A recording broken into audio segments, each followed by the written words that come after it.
Muito bem, meus amigos. Então, nesses 2 últimos dias, eu trouxe para vocês aqui uma proposta para analisarmos dois temas, que, por acaso, surgiram na mídia.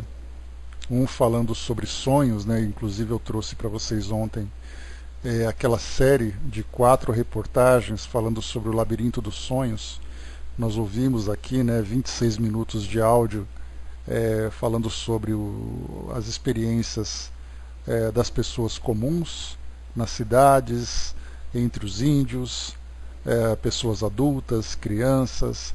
Ouvimos também ali a participação de especialistas, neurocientistas, psicanalistas, fazendo ali uma interpretação da importância dos sonhos, o significado dos sonhos, a forma como a ciência hoje consegue alcançar, entendendo a origem dos sonhos.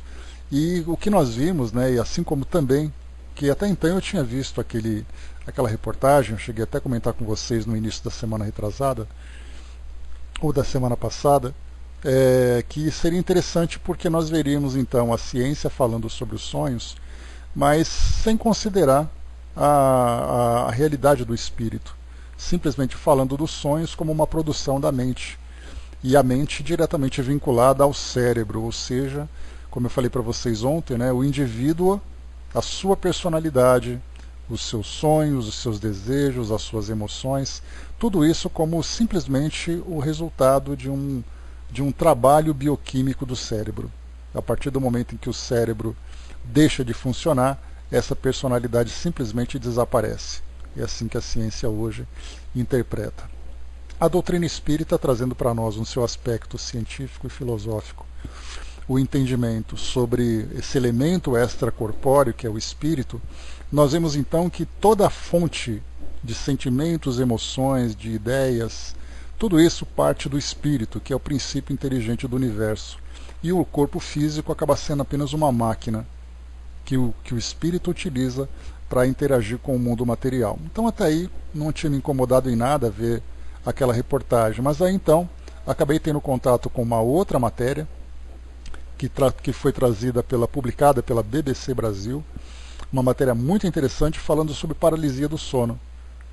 E aí rapidamente comecei então a ler essa reportagem e eu percebi a mesma coisa, a ciência também falando sobre tudo aquilo que os indivíduos percebem, tem de percepção quando o corpo fica paralisado, que é um distúrbio orgânico que as pessoas acabam vivendo, e também não considerando, apesar do depoimento das pessoas, trazendo ali as suas impressões, algumas vezes falando sobre a origem desse fenômeno como sendo sobrenatural, ou como sendo uma origem mística, sem considerar também o espírito. Aí então eu falei, bom, falando de sonhos e falando de paralisia do sono, com todas as experiências que as pessoas têm, inclusive ontem, como eu comentei com vocês, acrescentando também uma outra situação, que nesse caso mais contundente também, como essas duas, que é o caso da experiência de quase-morte, de pessoas que passam por experiências assim após acidentes, após cirurgias, estados comatosos, então relatam também experiências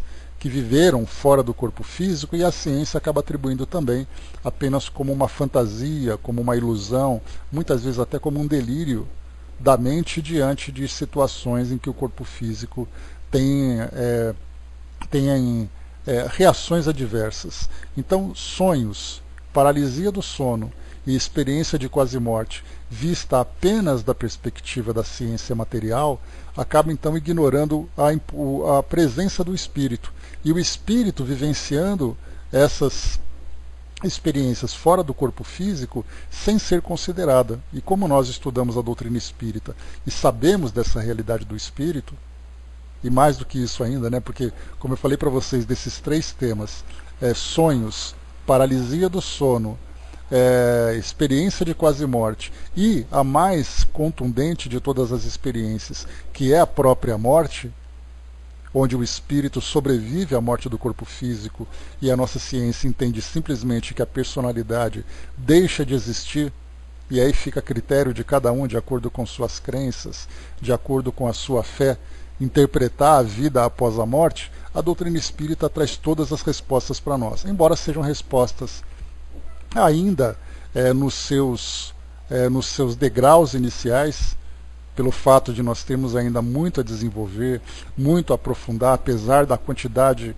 enorme que nós temos de livros, de pesquisas, de relatos que chegam para nós do plano espiritual, né, falando sobre a mediunidade, que também é um outro tema que chama a atenção, a mediunidade, né, no contato com o mundo espiritual, que a ciência também atribui a distúrbios psíquicos, a distúrbios neurológicos, sem considerar a experiência, né, com esse elemento fora da matéria, que são essas personalidades, né, esses elementos extracorpóreos. Então a doutrina espírita traz para nós as suas explicações, ainda, como eu falei para vocês, nesse caminho inicial, porque, embora Kardec tenha trazido para nós todas essas questões, espíritos tenham trazido para nós informações, ainda que em formato de romance, nós temos muito, mas muito ainda a aprofundar.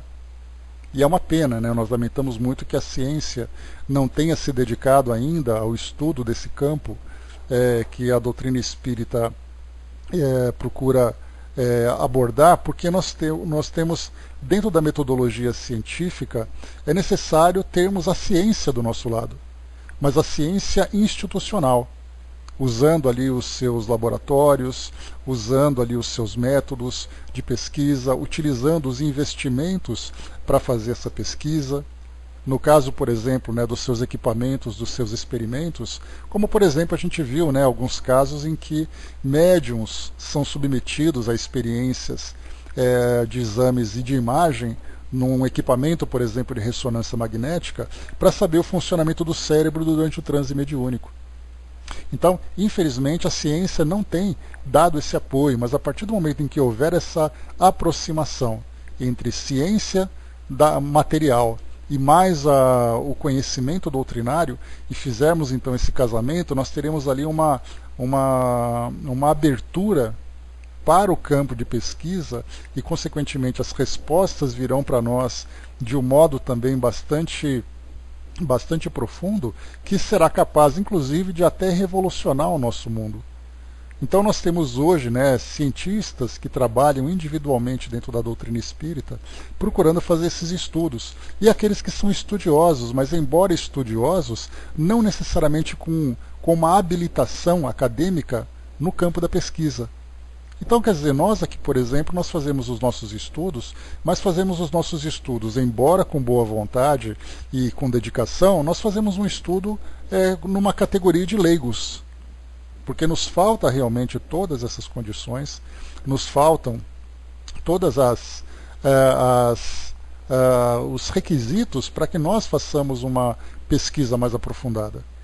Então, infelizmente, nós vemos essa separação. A ciência tratando as experiências que são experiências espirituais de um modo material, e nós conhecendo essas respostas a partir das explicações que os espíritos trazem para nós sobre as experiências do espírito, sem podermos nos aprofundar no campo científico.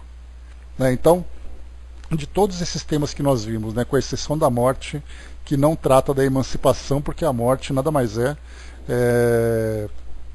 do que a própria realidade do espírito, fora da matéria, é a sua libertação. E sendo então a sua libertação, nós teremos só um instantinho. Nós teremos então uma resposta limitada, uma experiência limitada, estava só banindo aqui o rapaz que estava aqui na nossa sala. Então, com exceção da morte, nós temos todas essas experiências, então, dentro desse capítulo 8, que eu tinha comentado com vocês, que é a emancipação da alma. Aqui Kardec apresenta para nós 8 itens, o sono e os sonhos, visitas espíritas entre vivos, transmissão oculta do pensamento, letargia, catalepsia, morte aparente, que é esse o tema que nós vamos abrir aqui agora para estudarmos, o sonambulismo, o êxtase e a dupla vista. E depois aqui Kardec traz um resumo teórico do sonambulismo, êxtase e dupla vista. Então são, na verdade, 7 temas dentro do campo da emancipação da alma, que diz respeito, por exemplo, a essa questão que nós vamos ver hoje, que é o caso aqui da paralisia do sono. Então nós teremos aqui relatos de pessoas que viveram tudo isso, análise de pesquisadores que abordam essa questão da paralisia do sono, né? Então veremos aqui o que apresenta para nós. Esse é um texto que foi uma reportagem, né, que foi publicada no dia 2 de dezembro, o repórter Vinícius Lemos, da BBC Brasil. O título então é "Sentia alguém me observando e depois se sentando ao meu lado. Os relatos de brasileiros que vivem a traumática experiência da paralisia do sono." Vou colar para vocês aqui na área de texto, para quem quiser acompanhar. Só um instantinho.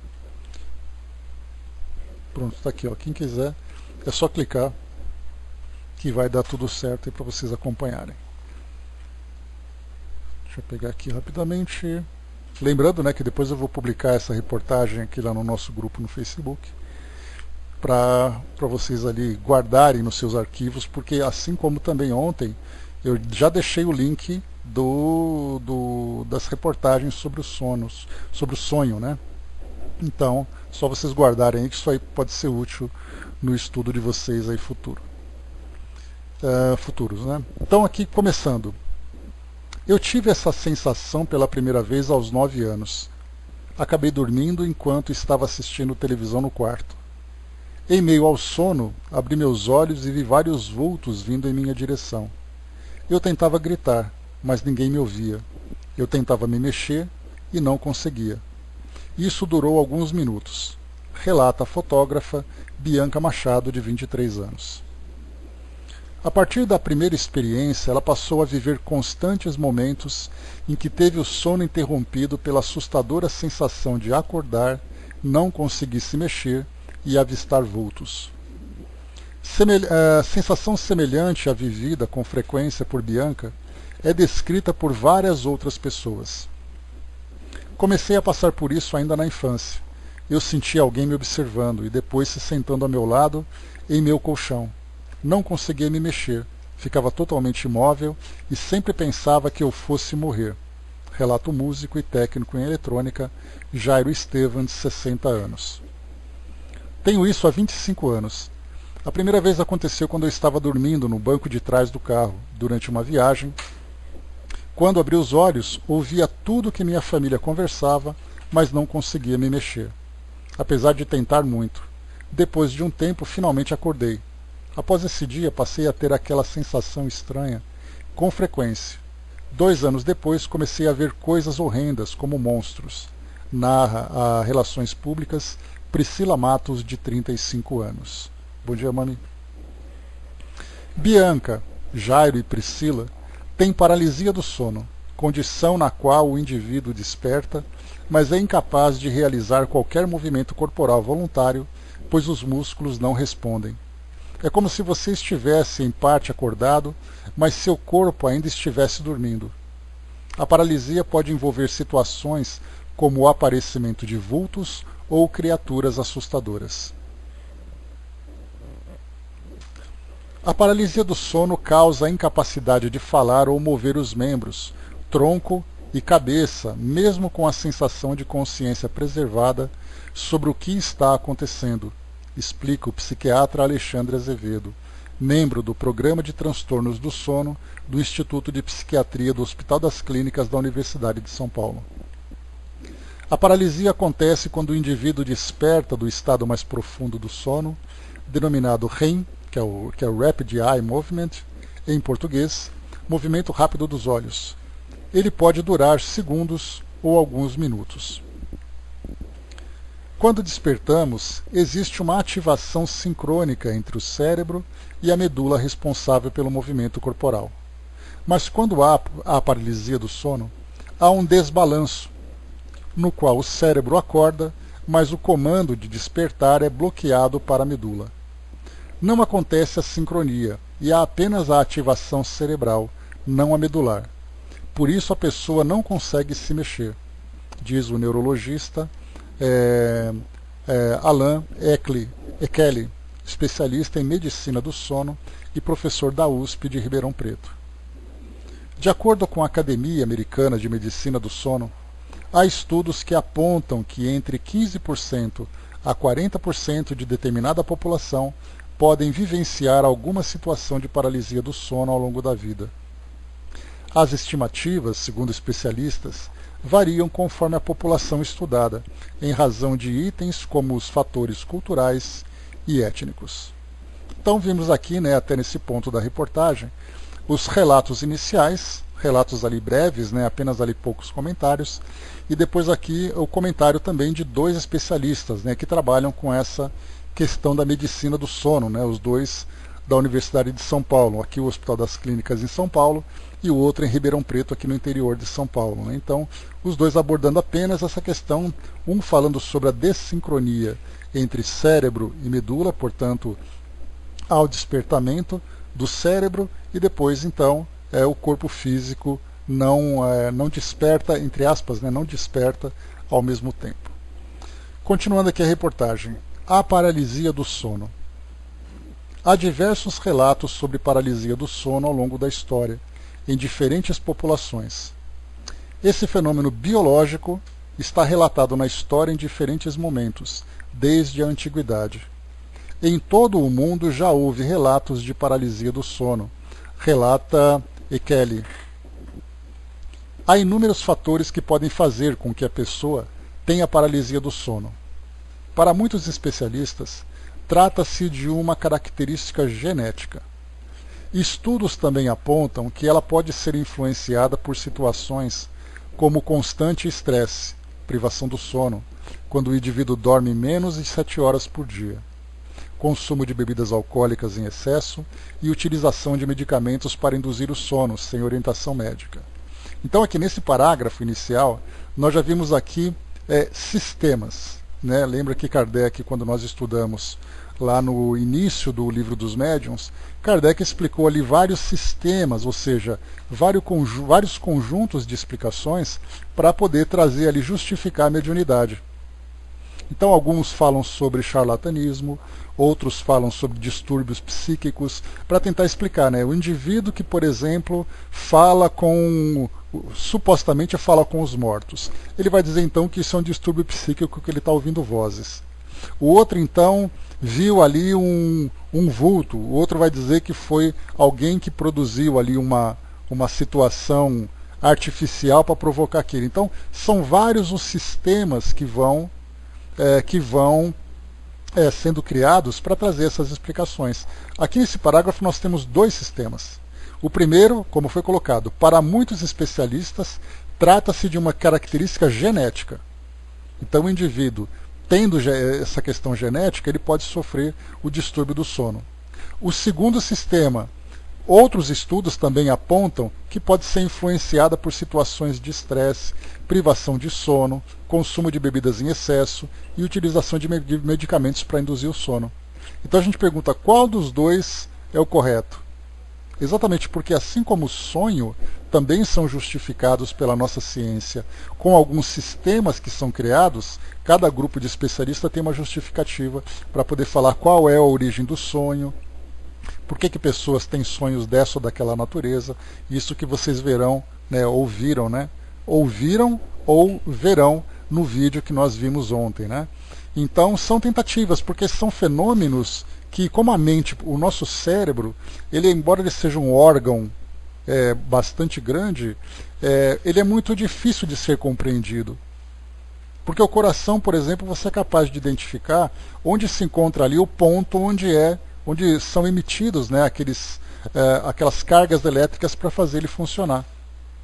Você conhece ali quais são as artérias, você conhece o tipo de músculo que tem ali, você faz uma análise biológica, microscópica, para entender tudo aquilo a forma como ele funciona. Mas o cérebro não.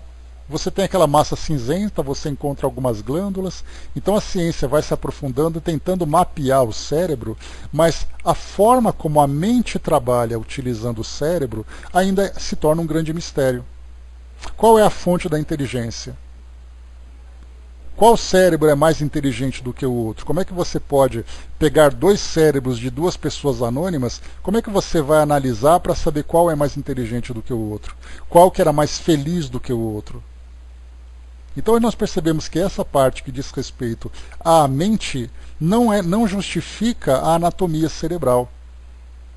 Lembra que eu falei para vocês, comentei numa reportagem, que disseram que assim que Einstein faleceu, Einstein desencarnou, pegaram o cérebro dele para estudos. Colocaram ali, fatiaram, colocaram no microscópio, para entender de onde vinha a genialidade dele.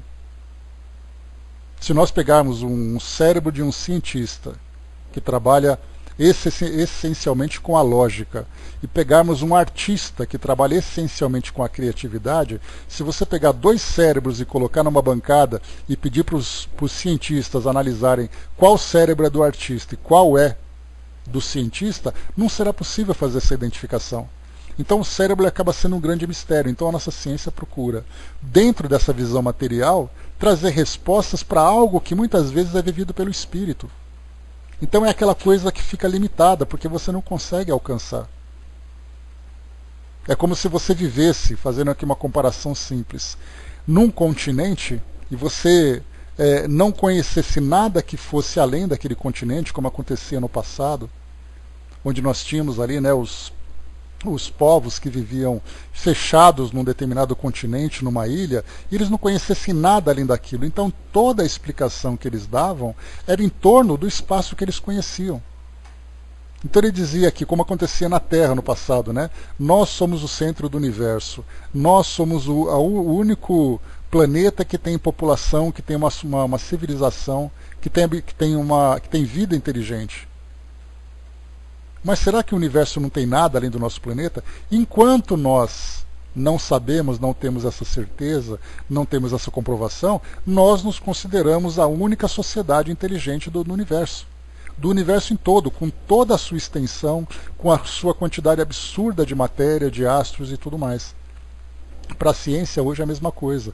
Enquanto ela não consegue sair além desse entendimento material para trazer ali um conhecimento que vai além da matéria, ela vai ficar presa dentro do seu universo. E aí então ela vai tentando criar sistemas para aquilo que não pode ser comprovado. Então simplesmente não sabe. Então, mais uma vez, dois sistemas que nós temos, um falando sobre genética, outros falando sobre elementos químicos, o outro falando sobre estresse, privação de sono. Qual exatamente a origem da paralisia do sono? Continua.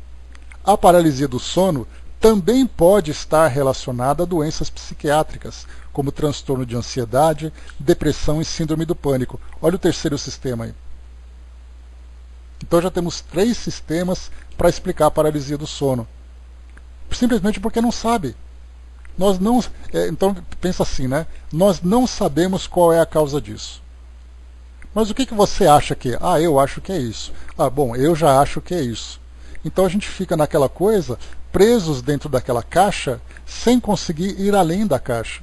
Então a gente fica trazendo as nossas teorias, mesmo que sejam teorias limitadas e até mesmo muitas vezes equivocadas. Avançando. O fenômeno é muito comum em indivíduos que possuem narcolepsia, transtorno no qual a pessoa tem sonolência intensa ao longo do dia, mesmo que tenha dormido bem durante a noite. Então aqui eles estão trazendo dados do que foi observado. É comum em pessoas que trazem esse distúrbio de sono. Nem todos os casos de paralisia envolvem alucinações. Há situações em que a pessoa apenas não consegue se mexer. Porém, as experiências alucinatórias, que podem ser auditivas, visuais ou táteis, são recorrentes e, segundo estudos, podem estar presentes em até 75% dos casos. Então, auditivas, pessoas que ouvem vozes, explosões, ruídos e tal. Visuais, pessoas que têm visões de vultos, de monstros, de seres que estão ali à volta. Táteis, pessoas que sentem, por exemplo, como nós vimos ali no início, alguém sentava no colchão, então você sente o corpo se mexendo, isso é uma percepção tátil. Alguém deitando sobre ela, sentando sobre o seu peito e sente aquela pressão no peito, no corpo, e é uma sensação física de fato. Isso também é uma percepção tátil. Então, são recorrentes, pois é, né? E segundo estudos, podem estar presentes em 75% dos casos. Continuando. Experiências relatadas durante a paralisia do sono são diversas. Há pessoas que veem diferentes vultos, outras que sentem alguém se aproximando. Há quem sinta um bicho com características assustadoras em cima de si, entre outros diversos tipos de relatos. As alucinações durante a paralisia, conforme os estudos, podem acontecer porque pouco antes de despertar, a pessoa estava no estágio mais profundo do sono, onde acontecem os sonhos mais vívidos. Então, aqui mais uma explicação que a gente vai encontrar também. Só um instantinho. Nesse caso aqui, então, que eu comentava com vocês, observem o que diz aqui esse parágrafo.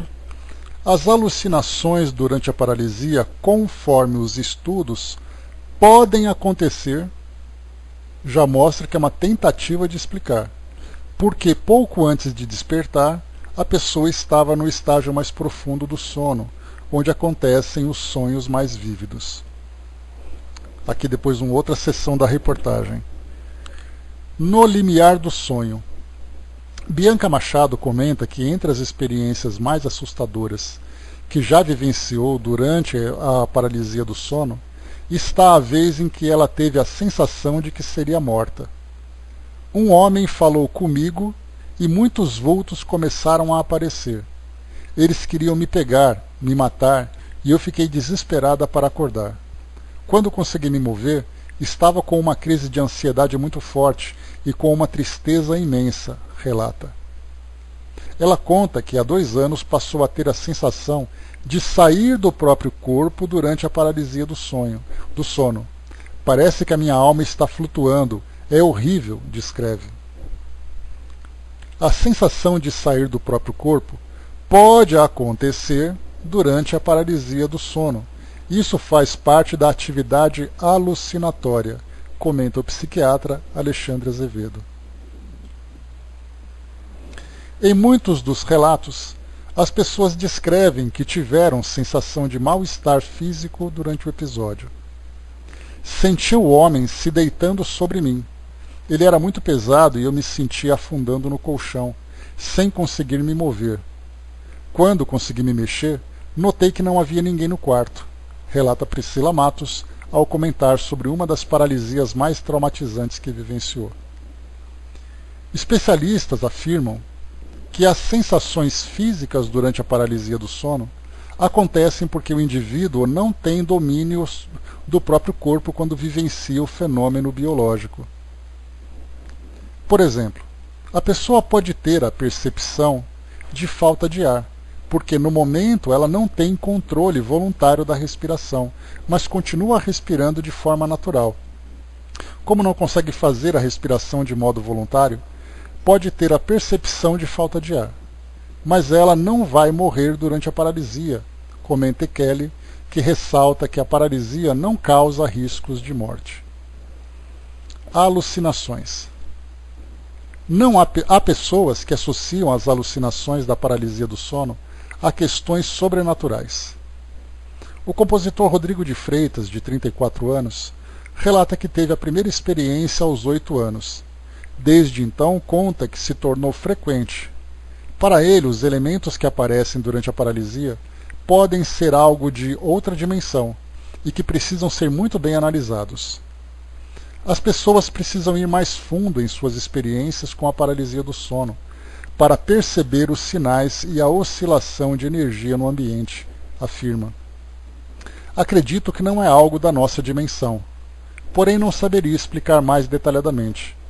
Penso que tem relação com a energia, algo que estamos longe de descobrir, porque as pessoas aceitam muito facilmente respostas prontas, completa o compositor.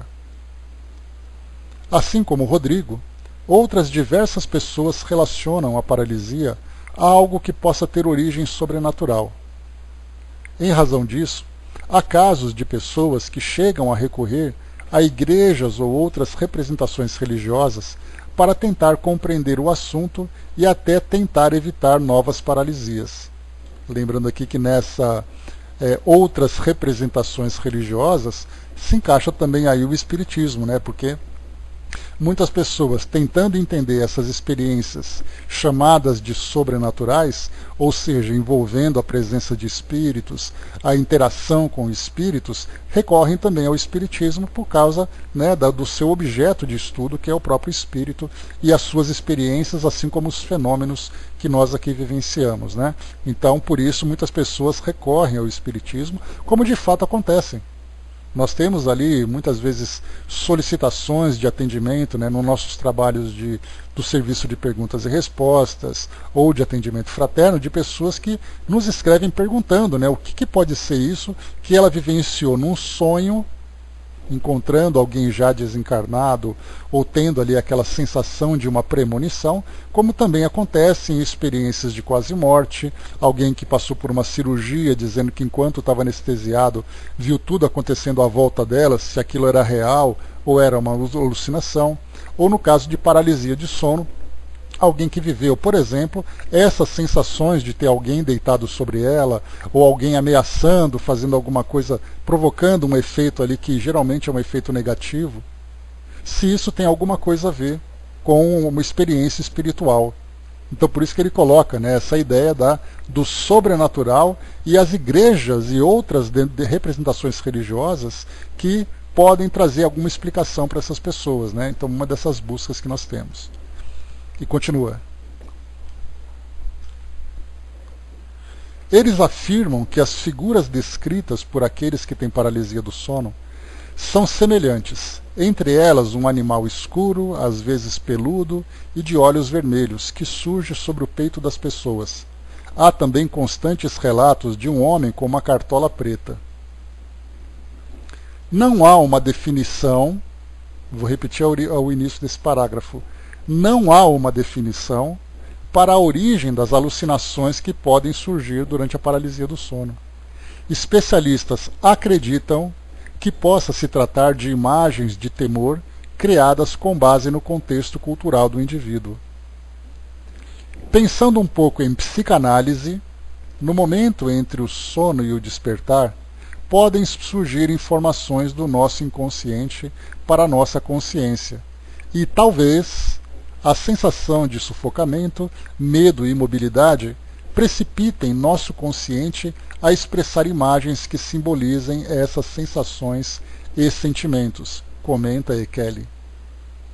As interpretações da paralisia do sono podem variar conforme as crenças de cada pessoa. Esse fenômeno biológico pode ser interpretado com base no contexto histórico e social. Há registros de paralisia do sono em diversos povos, como orientais, japoneses, indígenas, africanos, norte-americanos e egípcios. Onde há ser humano, há algum tipo de relato. A interpretação sobre esse assunto depende do contexto de cada povo, explica E. Kelly. O neurologista também afirma que não se trata de uma situação sobrenatural. As alucinações nada mais são do que elementos de sonhos durante o momento em que a pessoa desperta. Aqui então ele atribui também, no caso aqui desse neurologista, ele atribui a origem dessas imagens aos sonhos, que por consequência então ele atribui os sonhos simplesmente a um trabalho da mente que não tem relação nenhuma com o espírito.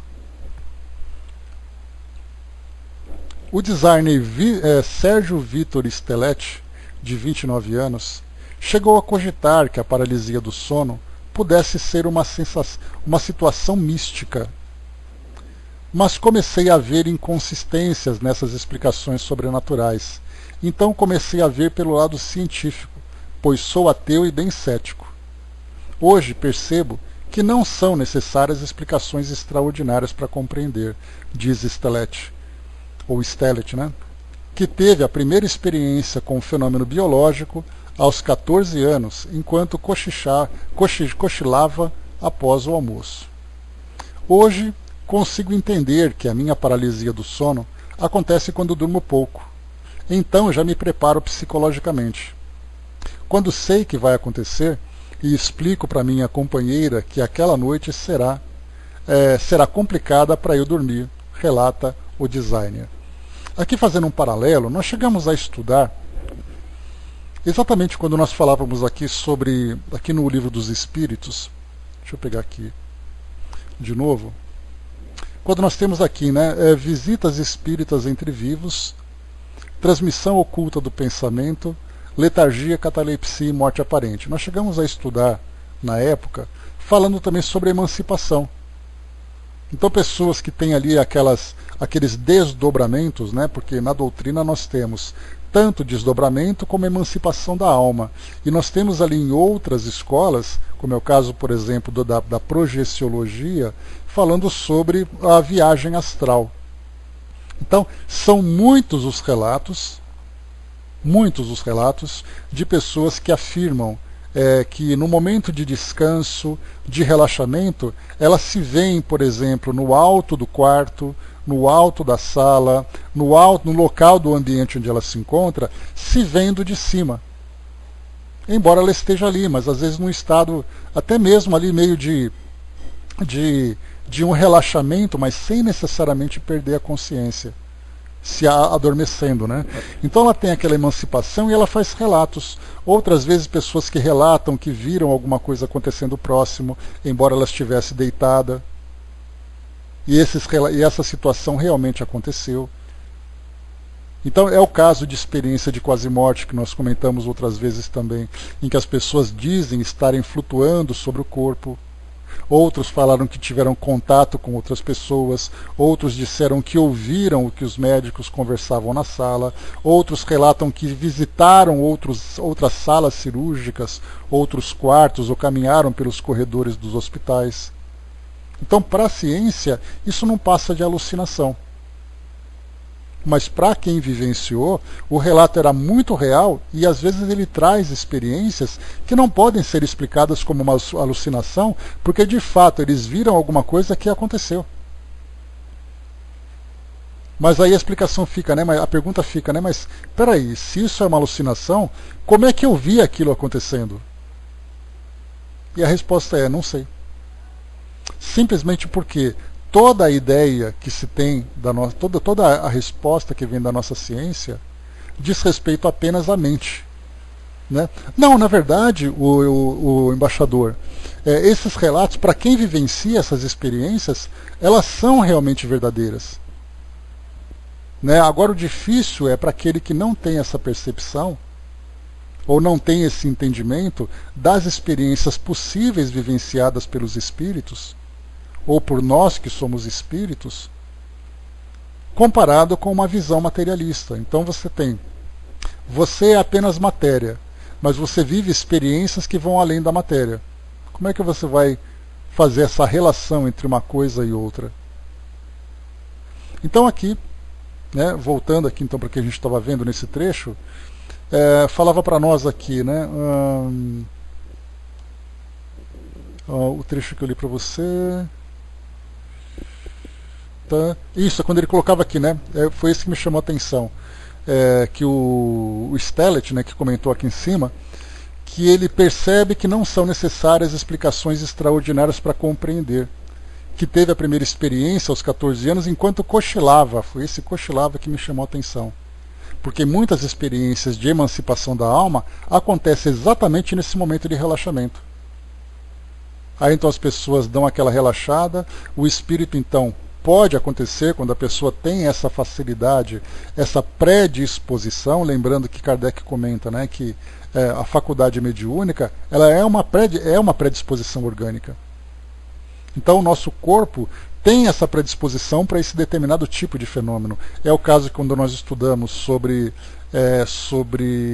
estudando, né, no livro Nos Domínios da Mediunidade, que nós encerramos essa semana, falando sobre efeitos físicos. Então, quando tem ali, né, a liberação de ectoplasma, também é uma predisposição orgânica. Então, o médium, que é o médium de efeito físico, o médium de efeito intelectual, mesmo sendo médium de efeito intelectual, que tipo de fenômeno se destaca na produção desses fenômenos? É a psicofonia? É a psicografia? É a psicopictografia? Aquele que tem dupla vista, que vivencia a experiência do sonambulismo natural, entra num estado de transe e tem essas percepções que vão além da sua percepção natural. Então, tudo isso que é mostrado para nós no livro dos médiuns, que fala sobre as experiências do espírito, esse livro é completamente ignorado pela nossa ciência.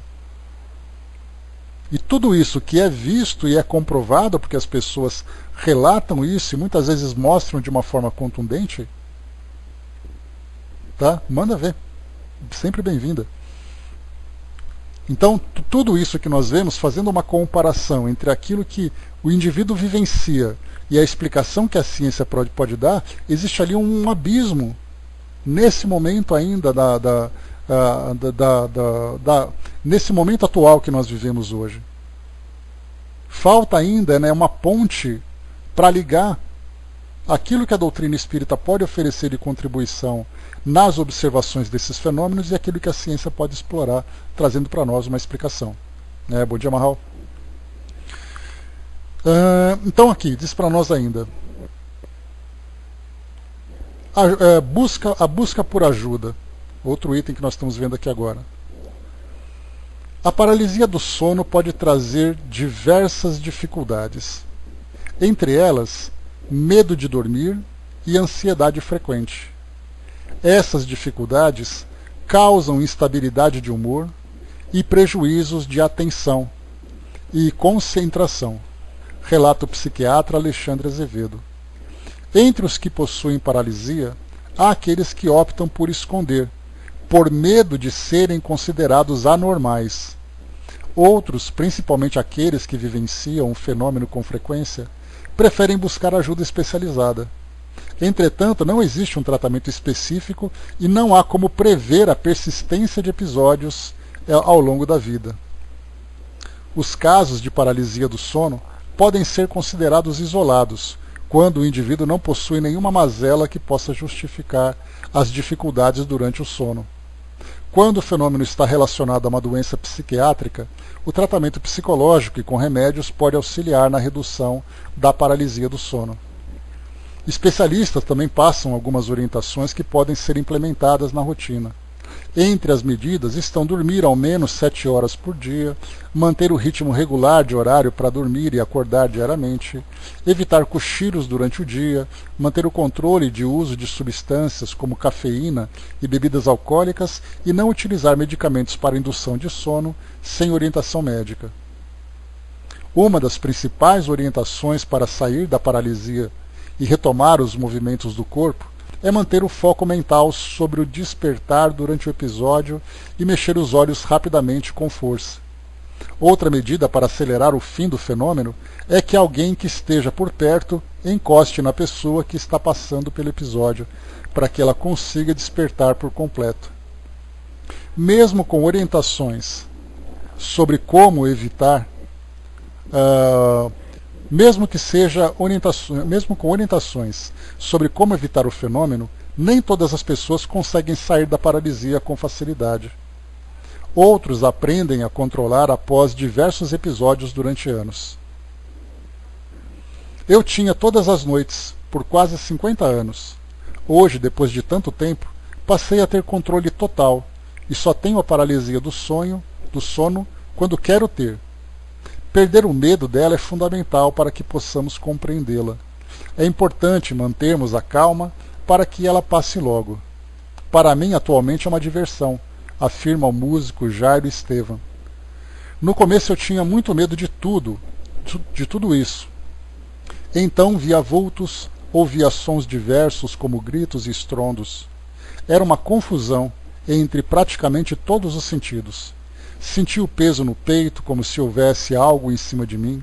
Hoje, quando tenho, consigo direcionar um pouco melhor minhas ideias e pensar: ok, começou de novo.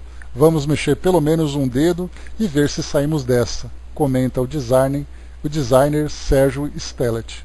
Né? Então essa aqui é a nossa reportagem, trazendo então todos esses relatos. Né? Então o que chamou a atenção foi tudo isso que nós vemos aqui, né, trazem indícios importantes e valiosos sobre experiências, né, de experiências de emancipação da alma, que a doutrina aqui traz para nós muitas vezes. Né? Inclusive Kardec, aqui no capítulo 8, Emancipação da Alma, ele fala sobre letargia, catalepsia e morte aparente. E nesse caso aqui, é um caso característico de catalepsia, em que o indivíduo está desperto, mas o seu corpo físico está paralisado.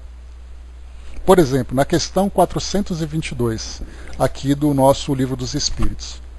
Os letárgicos e os catalépticos veem e ouvem geralmente o que se passa em torno deles, mas não podem manifestá-lo. É pelos olhos e os ouvidos do corpo que o fazem? A resposta, não, é pelo espírito. O espírito está consciente, mas não pode comunicar-se. 422A. Por que não pode comunicar-se? O estado do corpo se opõe a isso. Esse estado particular dos órgãos vos dá a prova de que existe no homem alguma coisa além do corpo, pois o corpo não está funcionando e o espírito continua a agir. Olha só essas duas respostas. Desculpem. Essas duas respostas, como elas se encaixam perfeitamente nessas explicações de catalepsia, de experiência de quase morte. O que mais que temos aqui? Deixa eu ver.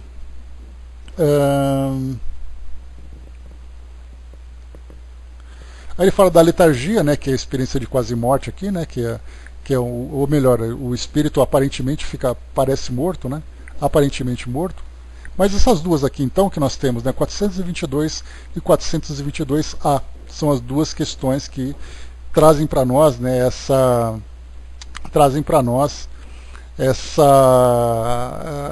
explicação. Né? Então, falta mais uma vez, como eu disse para vocês, essa conexão entre ciência e as pesquisas espirituais, as pesquisas do espírito. Mas enquanto nós não encontrarmos na ciência o elemento espiritual como causa desses fenômenos, nós ficaremos no campo das especulações. Claro que muitas dessas explicações são justificadas, né, como reações do corpo físico. Mas a gente lembra que o corpo físico oferece para o espírito essas experiências. É a mesma coisa que nós encontramos sobre a influência do corpo físico sobre o espírito. Aqui também no Livro dos Espíritos, como é o caso, por exemplo, de pessoas que nascem com limitações intelectuais, que nascem com deficiências intelectuais. Então você encontra, por exemplo, alguém que apresenta ali uma anormalidade na formação do cérebro. E aí então você vê uma criança que apresenta atraso no aprendizado, um adulto já que passou por essa fase e apresenta também essa mesma dificuldade. E aí você vai dizer, porque esse indivíduo, ele é atrasado, ou ele tem esse retardo mental, como se dizia no passado. Mas na verdade nós vemos que o espírito é imortal e tem ali todo o seu potencial, mas o corpo físico não permite a sua manifestação. Então na verdade não é o indivíduo que tem esse atraso, é o corpo físico que não permite a sua manifestação. Então até mesmo nesse campo da pedagogia, né, da psicologia, da psiquiatria, da ciência como modo geral, estuda apenas a matéria, mas não consegue compreender a diferença do corpo e do espírito. Vamos aqui então só para ver aqui a mensagem da nossa querida Cecília. Deixa eu pegar aqui, eu só queria terminar esse raciocínio para nós. Vamos aqui um pouco, só um instantinho. Vamos lá, né? Cecília aqui é a nossa querida mentora aqui do nosso trabalho, né? Sempre presente aqui com a gente. Diz assim para nós, né? Que esta manhã a luz dos bons corações derrame bálsamos amorosos sobre vossas almas. Venho trazer aos amigos de nossa pátria espiritual o nosso sentimento de profunda gratidão por todos esses dias deste ano e de outros, pois há muito tempo essa sala de estudos, com o seu planejador, pesquisador e facilitador, nos brinda com muita ternura, boa vontade e o prazer de levar o som da doutrina a todos vós. A essa herança do melhor por vir, de estar enobrecendo e organizando com tantos títulos escritos por espíritos que em suas mensagens e relatos mostram a verdadeira essência do que é estar espírita quando se lê, se escuta e se estuda a matéria certa a ser lida por todos que acreditam que a Boa Nova se faz no estudo real e frequente dessas obras que foram trazidas há tempos, mas que tão atuais ainda, nos traz o melhor aprendizado para a evolução contínua de nós, seres humanos e espíritos do tempo. Assim, irmãos e irmãs, nesse tempo que me foi dado, ofereço a todos que aqui, no seu dia a dia, chegam para esse banquete de leitura e estudo iluminado, trago a vós todos o afeto e o abraço fraterno, e o desejo de que o nosso real valor é quando estamos juntos ao Pai, melhorando nossas ações como pessoas e como espíritos filhos dele. Cristo, vivo neste momento do seu nascimento, traz a melhor vibração contínua a todos os moradores desse orbe que cresce e melhora a cada tempo vivido. A querida Santíssima Maria, que traz em seus pensamentos e orações ao alto o pedido por tantos filhos que aqui nessa terra tem. Que a luz do nosso Pai Maior e o nosso Cristo vivo, e de nossa Mãe amada Maria Santíssima, traga bons e eternos ventos de luz, de amor ao próximo e de boas vibrações a este planeta que tanto amamos e queremos muito bem. Fiquem em paz, o meu eterno abraço a você, dirigente dessa sala de estudos. Continue na sua labuta diária. Fique bem, graças a Deus. Cecília, na graça de Deus. Então é sempre um prazer enorme, que chega para nós da presença da nossa querida Cecília, que nos ajuda com tantos amigos também que se aproximam aqui de nós, dando essa motivação, que é fundamental para nós, porque vemos que é um trabalho que não é um trabalho nosso, apenas aqui nós encarnados, mas é um trabalho nosso, entre nós aqui encarnados e também os amigos espirituais. E nós vemos assim a importância de cada estudo que nós fazemos, de cada conhecimento que nós adquirimos, porque é só assim que nós encontramos nesse mundo que nós tanto amamos e gostaríamos que fosse um mundo melhor, que fosse um mundo mais equilibrado, um mundo mais acolhedor, e não com tantas diferenças e dificuldades. Mas quando nós estudamos, nós aprendemos que somente através desse caminho do aperfeiçoamento é que nós conseguiremos fazer, mudar um pouco daquilo que nos traz tantas dificuldades. Nós vemos assim que ainda tem muito a se fazer, nós vemos que é um trabalho muito lento, é um trabalho de poucos que desejam realmente essa transformação, mas ao mesmo tempo nós vemos também que essas mudanças sempre estão acontecendo. É que como nós somos ainda ansiosos e impacientes, nós não valorizamos todas as conquistas que já foram alcançadas num passado próximo, num passado distante. Então nós vemos que as mudanças vão acontecendo, nós estamos fazendo parte importante dessa mudança. Como eu sempre falo para vocês, nós temos hoje o privilégio de estarmos encarnados numa época em que é uma época de transição, em que nós estamos não apenas sendo testemunhas dessa mudança, de vendo os espíritos influenciando de uma forma mais presente, mais direta aqui no nosso mundo, seja de uma forma ostensiva, como acontece dentro da doutrina, que nós percebemos essa mudança, seja de uma forma intuitiva, como acontece os espíritos tentando influenciar todas as pessoas, todas as nossas instituições, sejam elas religiosas, sejam elas da nossa sociedade, mas a presença constante desses espíritos.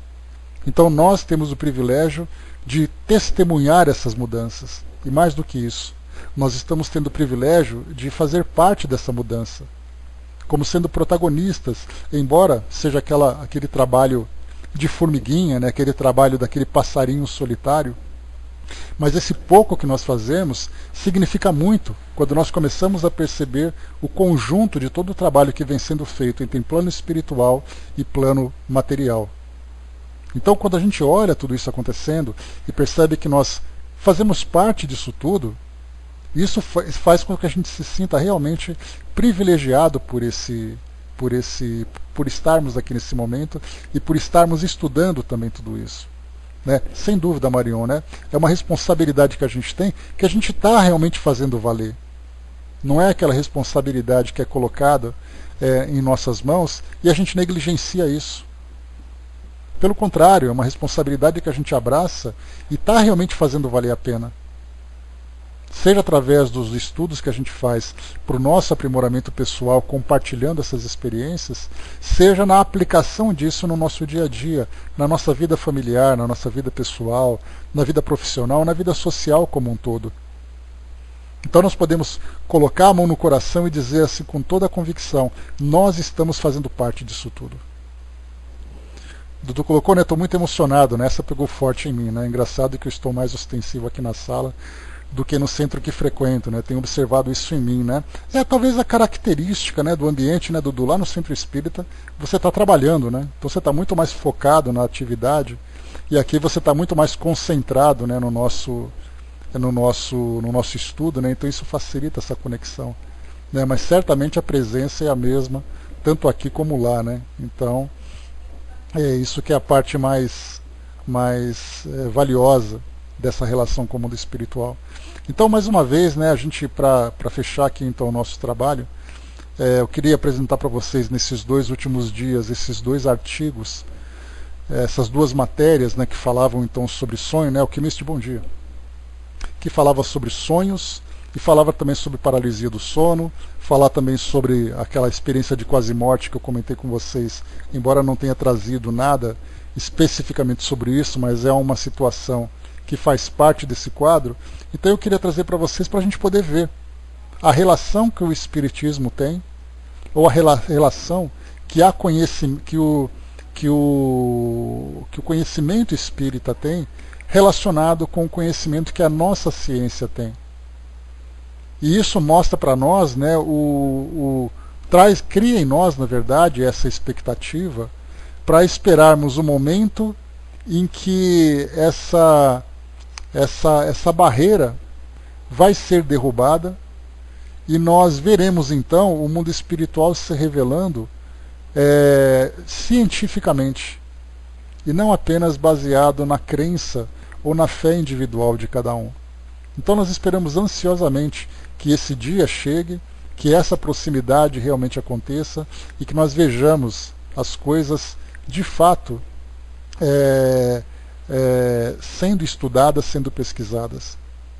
Então eu achei importante, eu queria compartilhar isso com vocês para aproveitar esses momentos finais aqui do nosso estudo esse ano, fechando aqui, né, o nosso ano letivo. Como eu falei para vocês no início, fazendo aquele balanço, nós podemos, né, fazer aqui uma afirmação de que foi realmente um ano bastante produtivo para nós. Teoricamente, né, e também um trabalho prático que fez com que nós fortalecêssemos mais ainda as nossas crenças e apesar das dificuldades que nós encontramos da vivência prática desses valores, né? Então foi algo realmente bastante intenso para nós. André colocou, né, e a época de festas, né, estamos todos vibrando positivamente, né, com emissões de fraternidade. Isso mostra, né, André, porque até mesmo diante das dificuldades que nós encontramos no nosso mundo hoje, sociedade ainda bastante turbulenta, muitas carências ainda para serem resolvidas, a doutrina espírita mostra para nós que isso faz parte desse processo de aprendizagem. E isso nos ajuda, ou pelo menos deveria ajudar bastante, a gente manter o equilíbrio. Ver que as coisas estão complicadas em algumas áreas, mas entender que essas complicações fazem parte de um processo de aperfeiçoamento. Muitas vezes, para melhorar alguma coisa, é preciso destruir aquilo que foi construído de modo equivocado para poder fazer uma reconstrução. Porque muitas vezes não basta apenas uma reforma. Como a gente fazendo um paralelo com aquilo que acontece no nosso dia a dia, às vezes se você quiser melhorar o seu carro e o seu carro não tem conserto, você tem que jogar fora e comprar outro. Aquela construção que foi feita que não está adequada, não adianta você reformar, você tem que derrubar e fazer de novo. E nós estamos vendo situações, valores que estão sendo reformulados na nossa sociedade que dependem dessa mudança, muitas vezes drástica, daquilo que era para aquilo que nós queremos que seja. Então é essa visão que a doutrina espírita nos proporciona, de continuidade de todo o processo de mudança, lá de trás em que nós individualmente vamos nos transformando, vamos evoluindo de encarnação após encarnação, a presença do mundo espiritual nos direcionando, outras vezes trazendo ali alguns obstáculos, mas a gente vai superando esses obstáculos com a nossa determinação, né? Então tudo isso serve exatamente para que a gente possa fortalecer cada vez mais em nós essas convicções que nós temos hoje. Uma me colocou, né, gratidão pelos estudos, me ajudaram muito e me deram muito consolo, me permitiram experimentar uma transformação enorme, né? Então, graças a Deus, todos nós estamos passando por tudo isso, né? Então, pessoal, é isso, né? Finalizamos aqui esse nosso encontro de hoje, finalizamos também o nosso ano letivo nesse ano de 2019 e já também trazemos, né, toda aquela vontade, toda aquela determinação para que no ano que vem a gente volte então com toda a disposição, com mais estudos, com mais ideias, com novos roteiros para a gente estudar e sempre também com essa presença fortalecedora para nós, que é a presença dos amigos espirituais. Então, encerrando por aqui o nosso encontro de hoje, espero que vocês tenham ficado empolgados, né, com esses temas que eu trouxe para vocês, esses dois últimos temas, tanto quanto eu fiquei, porque eu vi assim muito legal a gente fazer essa reflexão e ver essa